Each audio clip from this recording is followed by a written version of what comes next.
ನಮಸ್ತೆ ಎಲ್ರಿಗೂ ಸವಿರುಚಿಯ ಆಟ ಚಾನಲ್ಗೆ ಸ್ವಾಗತ. ಇವತ್ತು ನಾನು ಮಾಡ್ತಿರೋಂಥ ರೆಸಿಪಿ ಚಿಕನ್ ಗ್ರೇವಿ, ಅಂದರೆ ಬ್ಯಾಚುಲರ್ ಚಿಕನ್ ಅಂತಲೇ ಹೇಳ್ಬೋದು. ಯಾವುದೇ ಮಸಾಲೆಗಳನ್ನ ಇಲ್ಲಿ ನಾನು ರುಬ್ಕೊಂಡಿಲ್ಲ, ಏನಿಲ್ಲ. ತುಂಬ ಈಸಿಯಾಗಿ ಮಾಡುವಂಥ ಮೆಥಡಲ್ಲಿ ಹೇಳ್ಕೊಡ್ತಾ ಇದ್ದೀನಿ. ತುಂಬ ಬೇಗ ಕೂಡ ಆಗೋಗ್ಬಿಡುತ್ತೆ. 4ರಿಂದ 5 ನಿಮಿಷ ಸಾಕು ಚಿಕನ್ ಗ್ರೇವಿ ಮಾಡೋದಕ್ಕೆ. ಹೇಗೆ ಮಾಡೋದು ಅಂತ ನೋಡ್ಕೊಳ್ಳೋಣ. ಅದಕ್ಕೂ ಮೊದಲು ನನ್ನ ಚಾನಲ್ ಸಬ್ಸ್ಕ್ರೈಬ್ ಮಾಡ್ಕೊಂಬಿಡಿ. ಸಬ್ಸ್ಕ್ರೈಬ್ ಆದರೆ ಅನ್ಕೋತೀನಿ. ಇಲ್ಲಿ ನಾನು 1.5 kg ರೆಡಿ ಚಿಕನ್ ತೊಗೊಂಡಿದ್ದೀನಿ. 1.5 kg ಇದೆ ಇದು.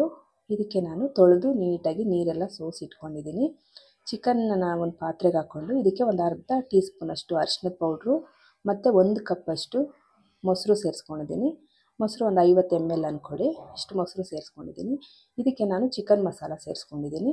ನೀವು ಬೇಕಂದರೆ ಗರಂ ಮಸಾಲ, ಅಚ್ಚ ಖಾರದ ಪುಡಿ ಮತ್ತು ಧನಿಯಾ ಪೌಡ್ರ್ ಸೇರಿಸ್ಕೋಬೋದು. 1 ಟೇಬಲ್ ಸ್ಪೂನ್ ನಾನು ಚಿಕನ್ ಮಸಾಲ ಜೊತೆಗೆ ರುಚಿಗೆ ಎಷ್ಟು ಬೇಕೋ ಅಷ್ಟು ಉಪ್ಪು ಕೂಡ ಸೇರಿಸ್ಕೊಂಡಿದ್ದೀನಿ. ಇದೆಲ್ಲದನ್ನು ಇವಾಗ ನಾನು ಒಂದು ಸರಿ ಚೆನ್ನಾಗಿ ಕಲಸಿಟ್ಬಿಡ್ತೀನಿ.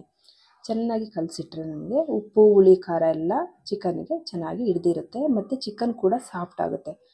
ಈಗ ದಪ್ಪ ಕೋಳಿ ಅಲ್ವಾ ಇದು, 1 kg 600 ಗ್ರಾಮ್ ಮೇಲೆ ಬಂದರೆ ಕೋಳಿ ನಾರಿನ ಅಂಶ ಜಾಸ್ತಿ ಇರುತ್ತೆ. ಅಂದರೆ ತಿನ್ನಬೇಕಾದ್ರೆ ಸ್ವಲ್ಪ ನಾರು ಥರ ಇರುತ್ತೆ. ಅದರಿಂದ ಈ ರೀತಿಯಾಗಿ ನಾವು ಮೊಸರೆಲ್ಲ ಹಾಕ್ಬಿಟ್ಟು ಕಲಸಿಟ್ರೆ ಚಿಕನ್ ಕೂಡ ಸಾಫ್ಟ್ ಆಗುತ್ತೆ.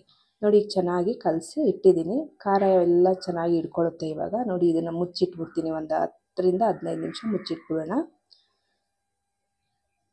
ಮುಚ್ಚಿಟ್ಟಿದ್ದೆ 10 ನಿಮಿಷ 15 ನಿಮಿಷ ಆಗಿದೆ ನಾನು ಮುಚ್ಚಿಟ್ಟು. ಇವಾಗ ನಾನೇನು ಮಾಡಿದ್ದೀನಿ, ಇವಾಗ ಸ್ಟವ್ ಹಚ್ಕೊಂಡು ಒಂದು ಪಾತ್ರೆ ಇಟ್ಕೊಂಡಿದ್ದೀನಿ. ಪಾತ್ರೆ ಬಿಸಿ ಆದಮೇಲೆ ನಾನು 2 ಟೇಬಲ್ ಸ್ಪೂನಷ್ಟು ಅಡುಗೆ ಎಣ್ಣೆನ ಸೇರಿಸ್ಕೊಂಡಿದ್ದೀನಿ. ಎಣ್ಣೆ ಕಾದ ನಂತರ ನಾನಿಲ್ಲಿ 2 ಈರುಳ್ಳಿನ ಸಣ್ಣದಾಗಿ ಕಟ್ ಮಾಡಿ ಸೇರಿಸ್ಕೊಂಡಿದ್ದೀನಿ. ಒಗ್ಗರಣೆಗೆ 2 ಈರುಳ್ಳಿನ ಕಟ್ ಮಾಡಿ ಸೇರಿಸ್ಕೊಂಡಿದ್ದೀನಿ. ಈರುಳ್ಳಿ ಸ್ವಲ್ಪ ಬಣ್ಣ ಚೇಂಜ್ ಆಗೋವರೆಗೂ ಎಣ್ಣೆಯಲ್ಲಿ ಫ್ರೈ ಮಾಡ್ಕೊಳ್ಳೋಣ. ಅದಾದ ನಂತರ ನಾನು ಪುದೀನ ಸೊಪ್ಪು 1 ಹಿಡಿಯಷ್ಟು ಪುದೀನ ಸೊಪ್ಪನ್ನ ತೊಳೆದು ಕಟ್ ಮಾಡಿ ಸೇರಿಸ್ಕೊಂಡಿದ್ದೀನಿ.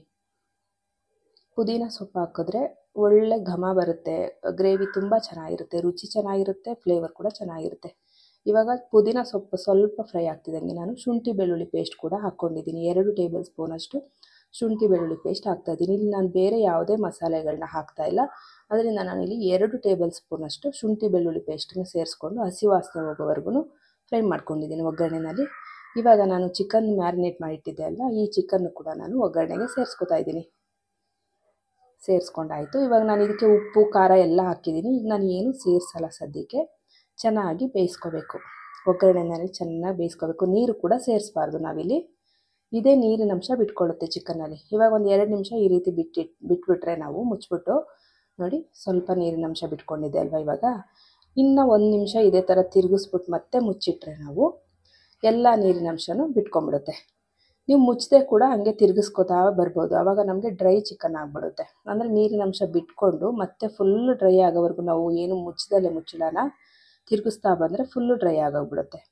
ನಾನಿಲ್ಲಿ ಸ್ವಲ್ಪ ಸೆಮಿ ಗ್ರೇವಿ ಮಾಡ್ಕೊಂಡಿದ್ದೀನಿ. ಅದರಿಂದ ನಾನು ಮುಚ್ಚಿಬಿಟ್ಟು ಬೇಯಿಸ್ಕೊತಾ ಇದ್ದೀನಿ ಚಿಕನ್ನ.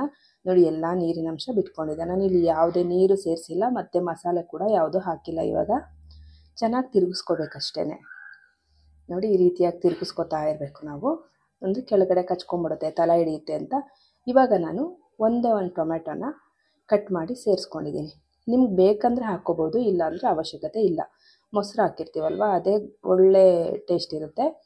ನಿಮ್ಗೆ ಬೇಕಂದರೆ ಮಾತ್ರ ಹಾಕ್ಕೊಳ್ಳಿ ಟೊಮೆಟೊನ. ನನಗಿಲ್ಲಿ ಬೇಕಿತ್ತು, ಅದಕ್ಕೆ ಹಾಕ್ಕೊಂಡಿದ್ದೀನಿ. ಇವಾಗ ಮತ್ತೆ ಇನ್ನೊಂದು ಸರಿ ನಾನು ಮುಚ್ಚಿಬಿಟ್ಟು ಒಂದು 2 ನಿಮಿಷ ಬೇಯಿಸ್ಕೊತೀನಿ. ನೋಡಿ, ಈ ರೀತಿಯಾಗಿ ಬೆಂದಿದೆ, ಚಿಕನ್ ಬೆಂದಿದೆ. ಎಣ್ಣೆ ಅಂಶ ಬಿಟ್ಕೋತು ಅಂದರೆ ಯಾವುದೇ ನಾನ್ ವೆಜ್ ಮಾಡಿದಾಗ್ಲೂ ಬೆಂದಿರುತ್ತೆ ಪೀಸೆಲ್ಲ. ನೋಡಿ, ಬೆಂದಿರೋದು ತೋರಿಸ್ತೀನಿ. ಇವಾಗ ನಾನು ಸೆಮಿ ಗ್ರೇವಿ ಮಾಡ್ಕೊಂಡಿದ್ದೀನಿ. ನಿಮಗೆ ಗ್ರೇವಿ ಬೇಡ, ಫುಲ್ಲು ಡ್ರೈ ಆಗಿಬಿಡಲಿ ಅಂದರೆ ಮುಚ್ಚದಲ್ಲೇ ಚೆನ್ನಾಗಿ ತಿರುಗಿಸ್ಕೊಂಡು ಬೇಯಿಸ್ಕೋಬೇಕಷ್ಟೆ. ತುಂಬ ಬೇಗ ಕೂಡ ಆಗೋಗ್ಬಿಡುತ್ತೆ. ಬೇರೆ ಏನನ್ನೂ ಹಾಕಿಲ್ಲ ನಾನಿಲ್ಲಿ, ಯಾವುದೇ ಮಸಾಲೆಗಳನ್ನೂ ಹಾಕಿಲ್ಲ. ಮನೆಯಲ್ಲಿ ನಾವೇನು ಚಿಕನ್ ಮಸಾಲ ಹಾಕ್ಲಾನು ನೀವು ಸಾಂಬಾರಿಗೆ ಅಂತ ಮಸಾಲ ಪೌಡ್ರ್ ಮಾಡಿಸ್ಕೊಂಡಿದ್ರೆ ಅದನ್ನು ಕೂಡ ಹಾಕೋಬೋದು. ಇಲ್ಲಾಂದರೆ ಗರಂ ಮಸಾಲ, ಅಚ್ಚ ಖಾರದ ಪುಡಿ ಮತ್ತು ಧನಿಯಾ ಪೌಡ್ರು ಇಷ್ಟು ಹಾಕ್ಕೊಂಡ್ರೂ ಸಾಕಾಗುತ್ತೆ. ಉಪ್ಪು, ಖಾರ, ಹುಳಿ ಇಷ್ಟಿದ್ರೆ ಸಾಕು. ತುಂಬ ಚೆನ್ನಾಗಿರುತ್ತೆ ಚಿಕನ್ ಗ್ರೇವಿ ಕೂಡ. ಬೇರೆ ಯಾವುದೇ ಮಸಾಲೆನೂ ಬೇಕಾಗಿಲ್ಲ. ತುಂಬ ಬೇಗ ಕೂಡ ಆಗೋಗ್ಬಿಡುತ್ತೆ. ಬ್ಯಾಚುಲರ್ ಕೂಡ ಚೆನ್ನಾಗಿ ಮಾಡ್ಕೋಬೋದು. ತುಂಬ ಈಸಿಯಾಗಿ ಚಿಕನ್ ಹೇಗೆ ಮಾಡ್ಕೊಂಡ್ವಿ ಅಂತ ನೋಡ್ಕೊಂಡ್ರಿ ಅಲ್ವಾ. ನಿಮಗೆಲ್ರಿಗೂ ಈ ರೆಸಿಪಿ ಮತ್ತು ಈ ವಿಡಿಯೋ ಇಷ್ಟ ಆಯಿತು ಅಂತ ಅಂದ್ಕೋತೀನಿ.